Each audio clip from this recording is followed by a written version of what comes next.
Welcome to the Wilson's Atomatoys Corporate HQ in the downtown of Boston. We visited the factory and now it's time to tackle corporate. It is now a super mutant stronghold. I'd rip his legs clean off. And you can see it's heavily mined, and the dog may occasionally set things off, causing a cascade of explosions with the nearby vehicles. Let's head on in. Now, it can be a bit of a labyrinth to navigate, but with an easy guide here, you can get through it. There's a master lock door that could take you to the second section without much hassle, but it's more rewarding if you fight your way to it. If you have an ID card reader, you could also go through this door, but again, we will pick that up in due time. Be sure to pick up the fusion core the moment you walk in. And remember the names of Mark, Arland and Tom. They are three of the main characters that we've seen through terminals and the story of this place. Obviously, it was the HQ of Wilson Atomatoys. They made, of course, the Giddy Up Buttercup here. And it was only $16,000, a massively popular toy in the States here. If we try to open this door, we'll see it is blocked off. Again, a very one-way linear feel to the place. Makes it easy to navigate, although it can look complicated in the beginning. Super mutants have clearly had a few prisoners here.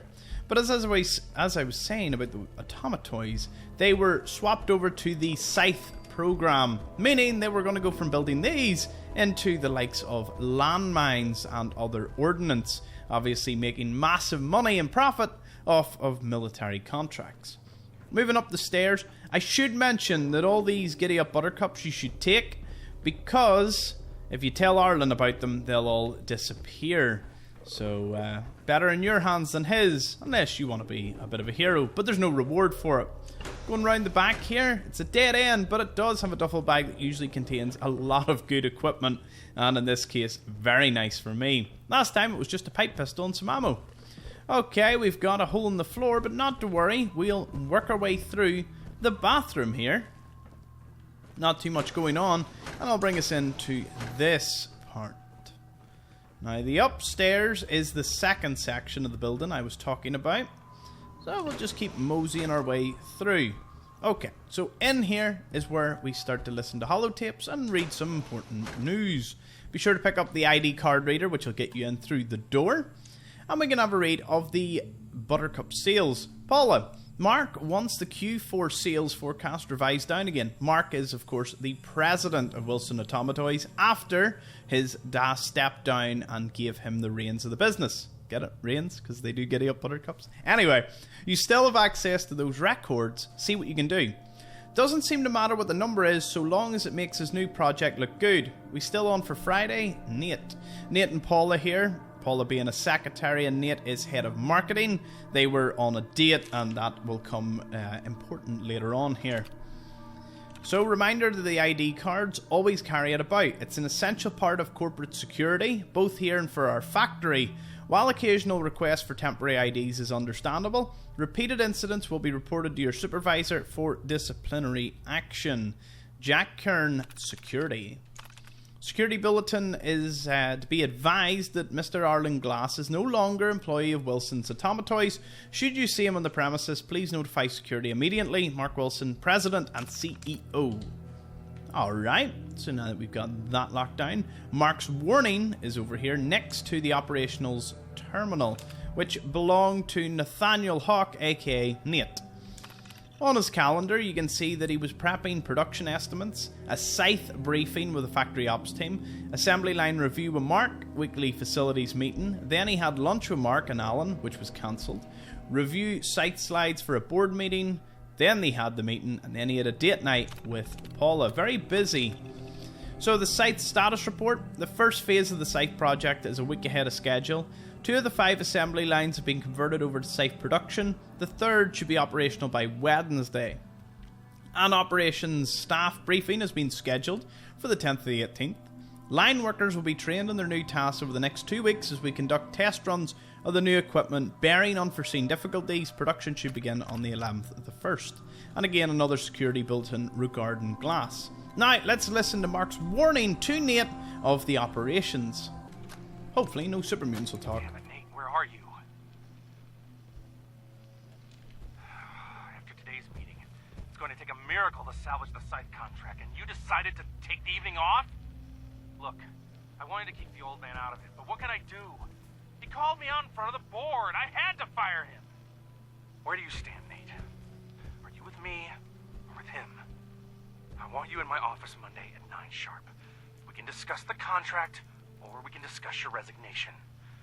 It's up to you. Okay, well, you can see he was threatening Mark there. And having fired Arland Glass, we'll see why later on. This is the door that we entered previously, so that basically concludes the first section of the place. The only thing we need to do now is unlock the mainframe terminal here, which essentially gives you access into a kind of storage bay. In here, you get some tools, industrial solvent, a few other things. I should mention, just before we nip in, that there was one other room that I almost forgot about. And it's this novice door here. Although, it's more of just a storage closet with a first aid kit and a few items scattered around.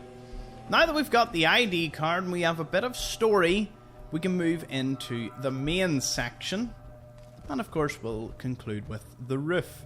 This is the master lock door that you seen earlier. So obviously this is a complete bypass to it. Opening it at this point would just be for bragging rights and XP. Into the main part of Wilson's. This is reception. If we read this office note, you can see here from Paula.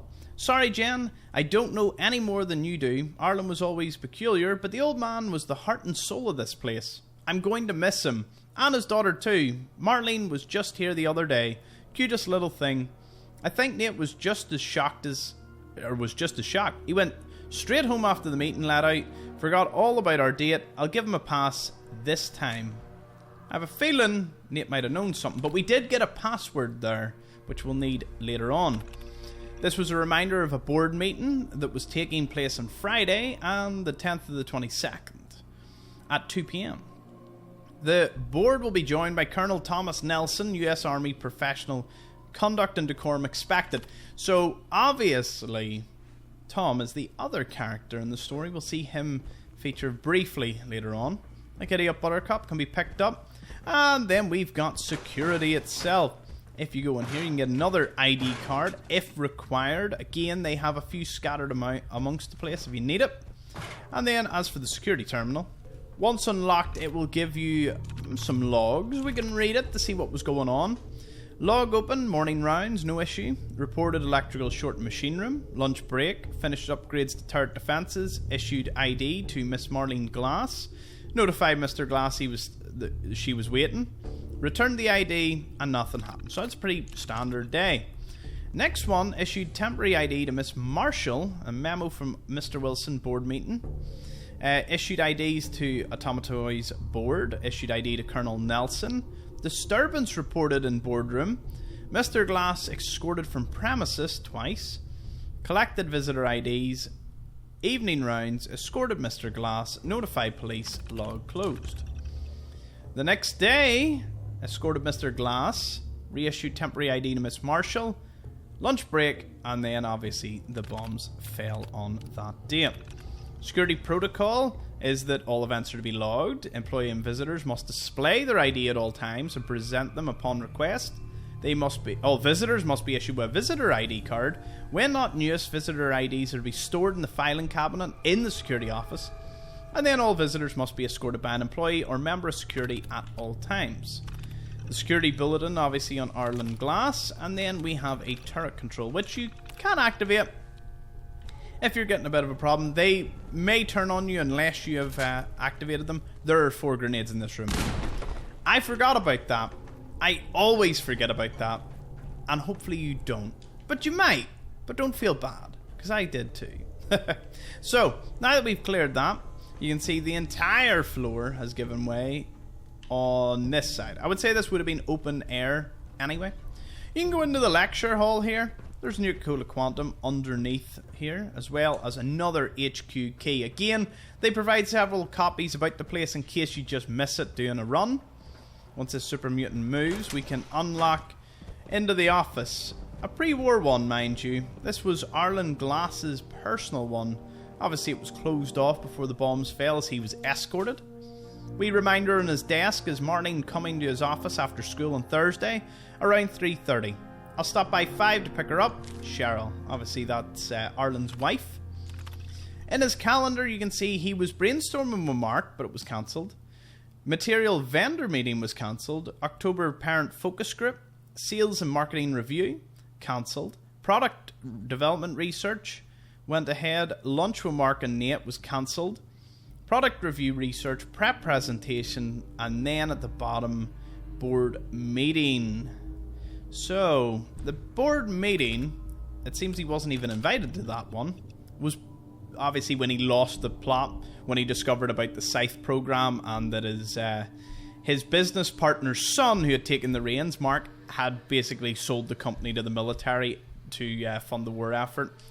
This is why, though, because sales forecasts were not great, and the company was still doing good, but not fantastic. So, based on current market conditions, analysts expect sales of the Giddy Up Buttercup to decline in the fourth quarter from 122 million to 110, a year-over-year loss of 17%. A disappointing showing in the important holiday sales period. Brand stagnation and market saturation at the current 16,000 price point are blamed for the continuing decline. I don't believe these numbers. We've had solid sales for years. What's changed? If our sales are really down, we need to expand our market. Premium editions, collector variants, maybe even try a boys line. I'll work up some ideas next week for next week's board meeting. It'll be great, you'll see. But I can't do this alone, Mark. You and your father and I collaborated on everything. I don't know what the hell you've been doing for the past year. So, some of the brainstorm was actually pretty cool. So, a body, hair colour variants, identifying marks. There was a Mythics product line like Pegasi and Unicorns. Alternative markets like Cowboys and Indians line, Insensitive, Ride and Bucking Bronco, premium lines with a princess with crystal and gold silver shotting. Promotional tie-ins, maybe Hubris Comics Mechanist Robot Horse, Nuka-Cola limited edition Red Horse, that would have been cool. Vault-Tec question mark, because you don't know what evil thing Vault-Tec would have been up to. That's certainly true. So we got the password off the note in reception. The password, of course, is Marlin. And using it, we can gain access to his little lab where, again, he's in the slog tinkering just like he would have inside here. Obviously, it's a little safer in the slog, given his current condition and everything going on. Welcome back, Mr. Arland. So his reminders were pick up milk, eggs, Nuka, don't forget again. Call home at 7, Marlene's bedtime. Marlene coming to the office after school, then the board meeting about the new Buttercup concepts. Obviously it wasn't, it was about Colonel Nelson and the SCYTHE Program, that's why Arland lost the rag.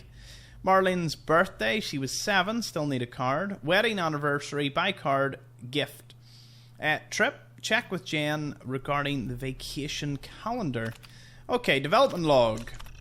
Slow progress. The new leg servos are still too powerful. They punched a hole in the floor during today's test. Need to scale them back. I just don't know what went wrong. A few days later. Even the colour variations are a mess. Tinting the metal altered electrical impedance, so I'm trying automotive detailing now. Can't believe I skipped Marlene's recital to sit with a bunch of pink horses and watch paint dry. I'll make it up to her once this is all over. What a disaster. I haven't heard on any of my licensing proposals yet. The shift supervisor at the factory isn't returning my calls. I don't have anything to show in the board meetings in 2 days. I can't afford to be tardy. Clock is ticking, Arland. Clock is ticking. Obviously, they were converting the factory into munitions. They were keeping Arland in the dark because obviously he wouldn't have been very positive about the whole thing. The safe usually has some pretty good gear in it, but you'll be leaving with a lot of Giddy Up Buttercups. And if my super mutant escort will get out of the way, yeah, we can progress around the factory. Into this bit. We can open the door into a little storage closet, pick up anything you may need, before going into Mark's own personal office. In here you can get shoulder rags for strong. There is Arland's Manifesto, as well as a warning now. This here, bombers coming, get to shelter, see you on the other side. This was from Colonel Nelson, sent to, obviously, Mark, who must have made it out, presumably.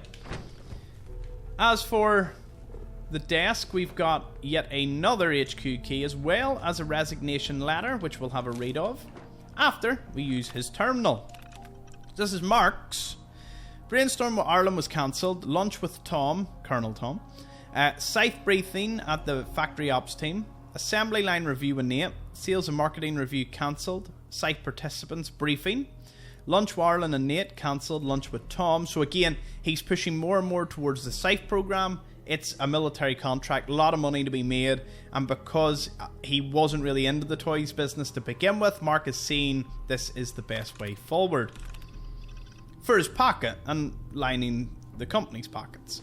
Mr. Wilson, your initial bid to participate in the SCYTHE program has been approved. While my superiors had doubts, the specifications you provided for your factory more than meet our requirements. As a reminder, this program is classified restricted, as a cover of civilian manufacturing is essential to its success. Information about the program should be tightly controlled and provided to your staff on a need-to-know basis only.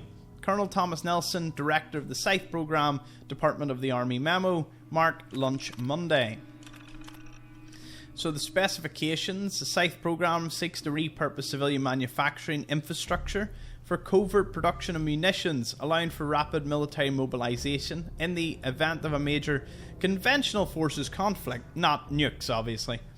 As an improved participant in the program, you are immediately to begin production of landmines per your contract. Provided your quota are met, limited civilian manufacturing may continue until and unless a full mobilization is ordered. And then he's got a safe control here, although I didn't even know there was a safe. Where's his safe? Is it behind him? Is it over near him? Duffel bag? It opened a safe. I just want to know where the safe is. Another ID card. This could have been Mark. Maybe he didn't make it. Albeit a little unlikely. Now, Arland's Manifesto we will listen to after we have a little read of the resignation letter. This was from his father to Mark. Now it's in his desk because I know I wasn't the best of fathers. Atomatoys took too much of my time. I couldn't be there when you needed me. Your birthdays, your graduation, your mother's funeral. But everything I did has always been for you.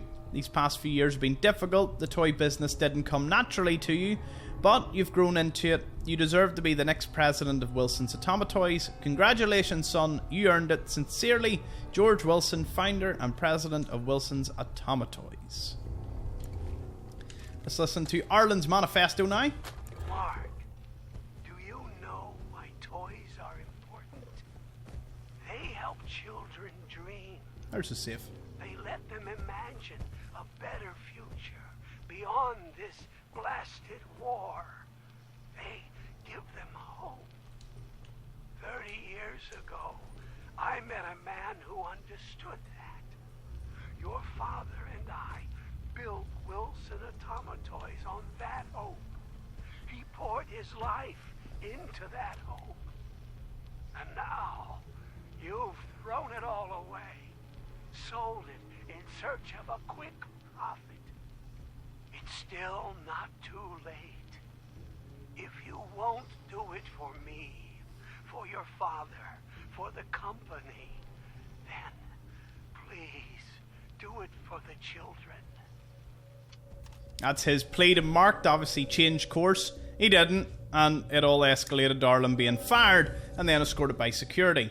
By the way, I do have a theory that Paula is the one in the elevator, because obviously Nate missed the date. Maybe he was informed of the bombs falling one way or another, and she came back, and as far as we are aware, she was in the building. So Paula's there. That could have been Mark. Maybe that's why the warning's still in the desk, because he only found out when it was too late. Possibility. This brings us out in the back bay. These are the two annoying super mutants that you will occasionally see taking pot shots at nearby raiders at lights and towers, or just anything that even happens to pass by. Vertibirds love to attack them as well. Now, in terms of getting up to the roof, it's going to require a jetpack, but if you do manage to get up there, there is an unlucky character. Well, in my case, the skeleton might have despawned. Yep, cap, stash, pack of cigarettes, and a metal bucket. If, again, you can get up to here. It's extremely difficult. without a jetpack, actually impossible. There doesn't seem to be any nearby building to even make the jump. Once you do, you can pick up those items that I would say 99.9% of players never get. And you can feel pretty good about it. And for everyone's sanity, there's nothing on the upper portion. So, just that wee bit there. Hope this has been useful. Where is Wilson's Atomatoys HQ, just to finish off? It's in the downtown area, south of Trinity Tower and Trinity Plaza near the Boston Library. Hopefully that helped. Thank you for watching.